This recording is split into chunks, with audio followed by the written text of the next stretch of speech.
Hello, welcome back my YouTube family and old student and आप सभी को good morning, Radhe Radhe, Ram Ram, सत श्री अकाल।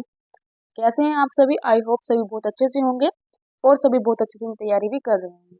तो स्टूडेंट, आपके लिए एक न्यूज़ थी कि हम अपने आगामी जो एग्ज़ाम है, जैसे कि आर हो गया, एपीएस हो गया, बीपीओ हो गया, और हमारा एग्ज़ाम रहा सीटेट जो सेंट्रल गवर्नमेंट के अंतर्गत होता है, जिसमें हम टीचिंग के लिए अप्लाई करते हैं। तो उसी के लिए हम अपने श्रृंखला शुरू करने जा रहे हैं। इसमें हम डेली प्रैक्टिस सेशन करेंगे। एक सेट हमारा हो चुका है, आपने कर लिया होगा। आज हमारा सेट नंबर 2 है।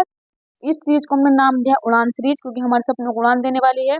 इसमें हम आपके साथ डिस्कस करेंगे top 10 GK GS static question. इसमें करंट अफेयर भी शामिल होगा, यूपी स्पेशल भी शामिल होगा, पीवाईक्यू भी होंगे, और जो हम करेंगे क्वेश्चन आंसर की फॉर्म में। तो स्टूडेंट, ये हमारे लिए अति महत्वपूर्ण सवाल होंगे, व्याख्या सहित होंगे, और इसमें हम घटना चक्र का भी विश्लेषण शामिल करेंगे कि जो प्रीवियस ईयर क्वेश्चन आए हैं वो हम घटना चक्र की बुक में से उठाकर आपके सामने रखने वाले हैं और आपके सामने व्याख्या भी करने वाले हैं। मैंने टाइटल भी लगा दिया कि R O UPPCS, APS, CTET, SSC GD, BPO, UP triple SC, लेखपाल एवं वनडे एग्जाम के लिए हमारी क्लास बहुत इंपॉर्टेंट रहने वाली है स्टूडेंट। तो स्वागत है आपका इस प्लेटफॉर्म के ऊपर, जो आपकी परीक्षा के लिए बहुत ही फुलफिल साबित होगा और आपको आपकी सफलता की मंजिल की तरफ आपको लेकर चलेगा। तो स्टूडेंट, अगर आप चैनल पर नए हैं तो प्लीज़ चैनल को सब्सक्राइब कर लीजिएगा, बेल आइकन को प्रेस भी कर लीजिएगा। तो चलिए, बिल्कुल भी देरी ना करते हुए आज की क्लास के सेशन को स्टार्ट करते हैं, और अपने प्रभु का नाम लेकर के, अपने माता पिता के सपनों को आंखों में लेकर के क्लास स्टार्ट करते हैं। देखते हैं पहला क्वेश्चन हमारी स्क्रीन पर क्या है। तो स्टूडेंट, पहला क्वेश्चन हमारी स्क्रीन पर आ गया है। ये क्वेश्चन हमने लिया है करंट अफेयर से कि खादी माटी कला महोत्सव का आयोजन कहाँ हुआ है। स्टूडेंट, ये महोत्सव हमारे लिए बहुत इंपॉर्टेंट है। तो ऑप्शन है हरियाणा, उत्तर प्रदेश, बिहार या गुजरात। तो स्टूडेंट, खादी माटी कला महोत्सव का आयोजन ये हमारे गुजरात राज्य में हुआ है। इसका उद्घाटन में अगर देखा जाए तो चीफ गेस्ट कौन थे, वो थे अमित शाह जी, जो हमारे वर्तमान में होम मिनिस्टर हैं। इन्होंने ही इसका शुभारंभ किया था। और स्टूडेंट, मैं ये बता दूं, ये KBIC जो होता है खादी ग्रामोद्योग के द्वारा ही इसका आयोजन किया गया था। स्टूडेंट, अगर आपको पता होगा कि KBIC के द्वारा ही एक खादी का मतलब पेंट बनाया गया था, जिसके शुभंकर और इसको जो मतलब लॉन्च किया था वो नितिन गडकरी जी ने किया था, ये भी आपको याद करना है। और इसकी जो शाखा स्थापित की गई थी वो बनारस में स्थापित की गई थी। तो स्टूडेंट, आप देख पा रहे होंगे हरियाणा में के फरीदाबाद में सूरजकुंड मेला लगता है। तो ये भी आपको याद करके रख लेना है अच्छे से। स्टूडेंट, उत्तर प्रदेश के मेरठ में नौचंदी मेला, सुलहकुल मेला ये लगता है। ददरी में मेला लगता है बलिया का, तो ये भी आप सबको याद करके रख लेना है। बिहार के सोमेश्वर की पहाड़ियाँ हैं, और ये सोमेश्वर की सबसे जो हमारे यहाँ, जैसे कि भारत में पूछे अवशिष्ट पहाड़ियाँ कौन सी होती हैं, तो अरावली पर्वत होता है। ऐसे ही सोमेश्वर की पहाड़ियाँ बिहार में अवशिष्ट पहाड़ियों की श्रेणी में आती हैं। और बिहार के सोनपुर में एशिया का सबसे बड़ा पशु मेला लगता है, ये भी आपको पता होगा। चलिए स्टूडेंट, सारे क्वेश्चन हमने आपके सामने रख दिए हैं। तो चलिए बढ़ते हैं आज के सेकंड क्वेश्चन की तरफ। सेकंड क्वेश्चन हमारी स्क्रीन पर इस प्रकार है। स्टूडेंट, सेकंड क्वेश्चन हमारी स्क्रीन पर आ गया है कि पीएम मोदी के द्वारा ग्रीन क्रेडिट पहल कहाँ पर शुरू की गई है। ये करंट अफेयर की पॉइंट ऑफ व्यू से देखा जाए तो बहुत ही इंपॉर्टेंट क्वेश्चन है। भारत, संयुक्त अरब अमीरात, इटली और अमेरिका। तो स्टूडेंट, इस क्वेश्चन की पहले व्याख्या कर लेते हैं। पीएम मोदी के द्वारा ग्रीन क्रेडिट पहल शुरू की गई है। स्टूडेंट, अगर आपको थोड़ा बहुत भी लिंक समझ में आ रहा है, ग्रीन का मतलब होता है कि जो हमारे पर्यावरण से संबंधित हो और पर्यावरण के अनुकूल हो। तो पर्यावरण को सुरक्षित करने के लिए, जलवायु पर नियंत्रण पाने के लिए पीएम मोदी के द्वारा यह पहल शुरू की गई है। और ये पहल COP28 में जो संयुक्त अरब अमीरात में हो रही है, की तो शुरू भारत ने ही है, लेकिन कहाँ पर की है, इसका आंसर तो राइट हो जाएगा ऑप्शन नंबर ए, भारत के द्वारा। लेकिन कहाँ पर की है, जो वहाँ COP28 का आयोजन हो रहा था संयुक्त अरब अमीरात में, वहाँ पर हुई है। और ये भारत और UAE के बीच एग्रीमेंट हुआ है। तो स्टूडेंट, ये क्वेश्चन बहुत ही अच्छा था, उसमें कंफ्यूजन बिल्कुल नहीं होना। अगर पूछेगा तो शुरुआत की है भारत ने, और किसके साथ मिलकर की है, तो संयुक्त अरब अमीरात के साथ मिलकर की है। तो स्टूडेंट, ये क्वेश्चन हमारे लिए बहुत इंपॉर्टेंट था, ये मैंने क्वेश्चन आपके सामने रख दिया और बता दिया और किससे जुड़ा हुआ है ये भी आप तक पहुंच गया होगा। चलिए स्टूडेंट बढ़ते हैं आज के इस थर्ड क्वेश्चन की तरफ जो हमारे स्क्रीन पर इस प्रकार है। स्टूडेंट ये क्वेश्चन बहुत इंपॉर्टेंट है और ये यूपी पीसीएस के 2014 में पूछा हुआ क्वेश्चन है, तो मैंने वहां से उठाया है इसको। कि साधारण मनुष्य में या मानव में कितने गुणसूत्र पाए जाते हैं स्टूडेंट? 23, 46, 45, 44। तो स्टूडेंट हमारे क्वेश्चन का राइट आंसर हो जाएगा 46 गुणसूत्र पाए जाते हैं। अगर स्टूडेंट ऑप्शन में पूछ लेता कि कितने जोड़ी पाए जाते हैं, अगर जोड़ी पूछेगा तो 23 आंसर होगा और टोटल फॉर्म में पूछेगा तो 46 हमारे क्वेश्चन का राइट आंसर होने वाला है। तो चलिए स्टूडेंट बढ़ते हैं आपके फोर्थ क्वेश्चन की तरफ जो हमारी स्क्रीन पर इस प्रकार है। स्टूडेंट ये क्वेश्चन भी मैंने हिस्ट्री से उठाया है। क्वेश्चन है कि किस मुगल शासक का मकबरा भारत में नहीं है? तो स्टूडेंट ऑप्शन देख लेते हैं, अकबर, बाबर, हुमायूं, शाहजहां। तो स्टूडेंट आपको पता होगा जो बाबर था, बाबर का मकबरा भारत में ना होकर के ये काबुल में है। और स्टूडेंट बाबर का मकबरा भी भारत में नहीं है और आपको पता होगा जहांगीर का भी मकबरा भारत में नहीं है, इसका मकबरा भी कहाँ है? लाहौर में। और लाहौर वर्तमान में कहाँ है? पाकिस्तान में। कभी हमारे भारत का हिस्सा हुआ करता था लेकिन वर्तमान में हमारे भारत का हिस्सा नहीं है। तो दो मुगल बादशाह ऐसे हैं जिनका भारत में मकबरा नहीं है, भारत से बाहर है। अकबर का मकबरा आगरा के पास सिकंदराबाद में है, हुमायूं का मकबरा कहाँ है? दिल्ली में है, और अगर शाहजहां का मकबरा आगरा में है। ये आपको पता होगा आगरा के ताजमहल में मुमताज और शाहजहां की दोनों की वहां पर कब्र है। तो स्टूडेंट ये ऑप्शन आपके सामने क्लियर होगा, सवाल भी क्लियर होगा और आपको डिटेल भी बहुत पसंद आई होगी। स्टूडेंट ये क्वेश्चन बहुत ही हॉट क्वेश्चन था, ये आपको पता होगा जो लेखपाल की परीक्षा हुई थी तो उसमें भी ये क्वेश्चन पूछा गया था। तो ये जिस जिस शिफ्ट में मेरा एग्जाम था उस शिफ्ट में ये क्वेश्चन पूछा गया था, तो मेरा क्वेश्चन सही था और ये काफी अच्छा क्वेश्चन है, तो मैंने इसलिए अपने सेट में रखा है और आप तक इस क्वेश्चन को हम पहुंचा देंगे। तो क्वेश्चन है कि बीसी रॉय पुरस्कार का संबंध किससे है? स्टूडेंट अगर आपको बीसी रॉय समझ में आ रहा होगा तो ये विधान चंद रॉय है, विधान चंद रॉय, जिनके जन्म दिवस के उपलक्ष्य में हम चिकित्सा डे भी मनाए जाते हैं। और विधान चंद रॉय वे थे जो वेस्ट बंगाल के सेकंड नंबर के कौन थे? राज्यपाल थे। तो ये आपको भी याद रखना है। तो स्टूडेंट इनका संबंध किससे है? देखो जो मैंने आपको क्लियर कर दिया कि विधान चंद रॉय हैं और इनका बर्थडे हम चिकित्सा के रूप में यूज करते हैं, तो इनका संबंध किससे हो जाएगा? चिकित्सा से हो जाएगा। तो ये हमारे क्वेश्चन का राइट आंसर हो जाएगा ऑप्शन नंबर 1, ये हमारे क्वेश्चन का राइट आंसर है। स्टूडेंट आपको पता होगा पत्रकारिता के लिए पुलित्जर पुरस्कार दिया जाता है। और सेना में आपको पता होगा हमारी सेना में अशोक चक्र, परमवीर चक्र और शौर्य चक्र ये दिए जाते हैं। चलिए स्टूडेंट बढ़ते हैं अगले क्वेश्चन की तरफ। क्वेश्चन नंबर आ गया 6, जिसकी मैंने पहले ही आपको बता दिया था। तो क्वेश्चन तो आपके सामने आंसर खुल ही गया था, लेकिन कोई बात नहीं, फिर भी हम एक बार आपके साथ डिस्कस करेंगे क्योंकि एक सवाल तो भले ही नाम का होगा लेकिन क्वेश्चन हम आपको बहुत सारे देते हैं। क्वेश्चन है कि उत्तर प्रदेश में गदरी के मेले का आयोजन किस जिले में होता है? गोरखपुर में, बलिया में, मेरठ में, बहराइच में। तो स्टूडेंट हमारे क्वेश्चन का राइट आंसर हो जाएगा बलिया में गदरी के मेले का आयोजन किया जाता है। स्टूडेंट आपको पता होगा उत्तर प्रदेश में वन डिस्ट्रिक्ट वन प्रोडक्ट एक योजना है जो बहुत ही पॉपुलर है।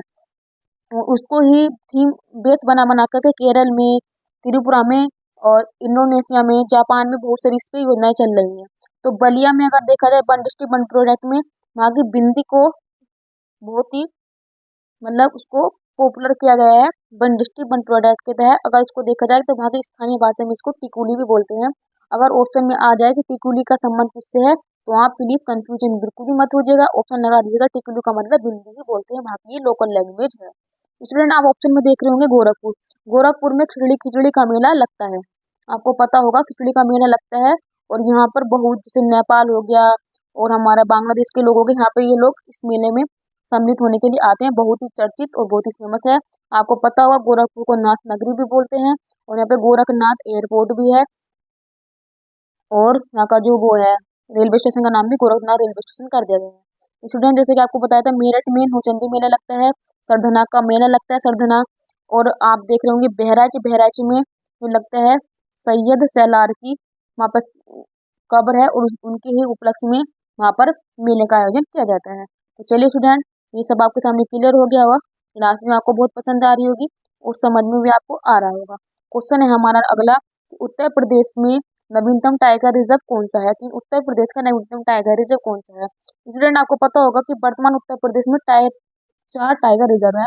हमसे पूछा गया है कि नवीनतम कौन सा है, तो पहला है Dudhwa tiger reserve, Amangarh tiger reserve, Pilibhit tiger reserve, Ranipur tiger reserve. तो स्टूडेंट हमारे क्वेश्चन का राइट आंसर हो जाएगा रानीपुर टाइगर रिजर्व भारत का नवीनतम और चौथे नंबर का टाइगर रिजर्व है।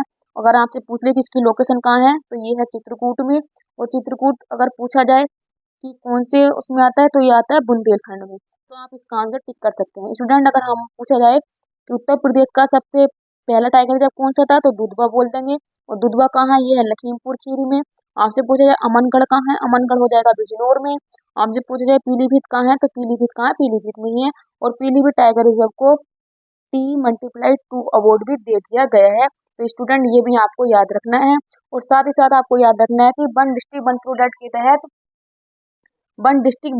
तहत पीलीभीत बांसुरी के लिए बहुत ही ज्यादा से पॉपुलर है। चलिए स्टूडेंट बढ़ते हैं अपने अगले क्वेश्चन की तरफ जो हमारी स्क्रीन पर इस प्रकार है।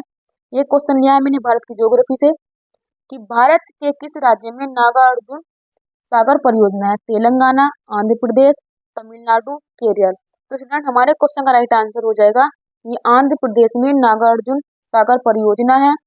और ये हमारे क्वेश्चन का राइट आंसर हो जाएगा। और ये नागार्जुन अगर आपसे पूछ लिया जाए किस योजना जो है ये सागर परियोजना किस नदी पे है तो ये कृष्णा नदी पर है। तो स्टूडेंट इसको याद करने के लिए आप याद कर सकते हैं कि अर्जुन और कृष्ण की जोड़ी महाभारत में बहुत ही फेमस थी। तो आप इसको लिंक करके वहां से इसको याद कर सकते हैं। चलिए स्टूडेंट बढ़ते हैं आज के सेकंड लास्ट क्वेश्चन की तरफ। तो ये मैंने एक क्वेश्चन लिया है बुक से। तो हमारे एग्जाम में एक क्वेश्चन तो बुक से हमेशा आता ही आता है और ये काफी फेमस बुक है। और तो इसीलिए मैंने इसको अपने सेट में शामिल किया है। क्वेश्चन है हमारा कि मालगुडी डेज के लेखक कौन है, आर के नारायण, कमलेश्वर त्रिपाठी, लाल कृष्ण अडवाणी, अटल बिहारी वाजपेयी जी। तो स्टूडेंट हमारे क्वेश्चन का राइट आंसर हो जाएगा आर के नारायण। ये हमारे क्वेश्चन का एकदम से राइट आंसर है कि मालगुडी डेज के लेखक कौन है, आर के नारायण। स्टूडेंट आप एक ऑप्शन देख पा रहे होंगे कमलेश्वर त्रिपाठी। कमलेश्वर त्रिपाठी ने बुक लिखी है कितने पाकिस्तान। तो ये कितने पाकिस्तान ये इन्होंने लिखी है और ये बुक भी हमारे एग्जाम में पूछ ली जाती है। तो स्टूडेंट ये भी आप याद रखेंगे कि कमलेश्वर त्रिपाठी की कौन सी बुक है, कितने पाकिस्तान। स्टूडेंट आप ऑप्शन देख पाएंगे अटल बिहारी वाजपेयी।